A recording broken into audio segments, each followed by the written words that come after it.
des 12 premiers compagnons de saint François.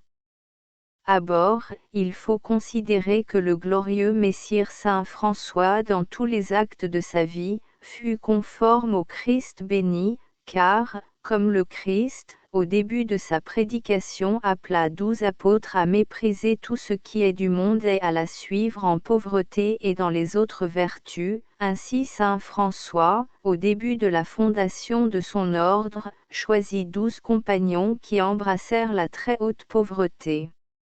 Et comme un des 12 apôtres du Christ, réprouvé de Dieu, finalement se pendit par la gorge, ainsi un des 12 compagnons de saint François, du nom de frère Jean de la Chapelle, apostasia et finalement se pendit lui-même par la gorge. Et ceci est pour les élus un grand exemple et un motif d'humilité et de crainte, lorsqu'ils considèrent que nul n'est assuré de devoir persévérer jusqu'à la fin dans la grâce de Dieu.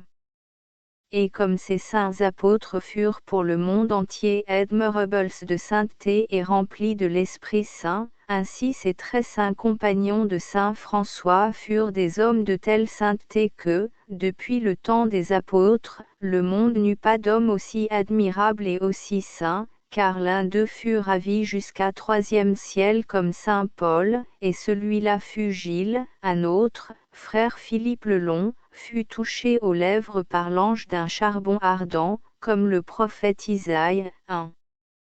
Autre frère Sylvestre, parlait à Dieu, comme un ami à son ami, à la manière de Moïse, un autre volait par la subtilité de son intelligence jusqu'à la lumière de la divine sagesse, et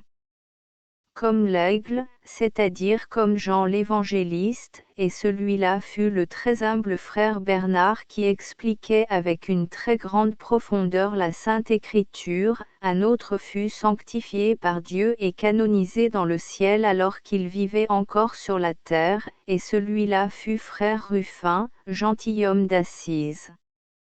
Et ainsi ils reçurent tout le privilège de signes singuliers de sainteté, comme il se verra par la suite.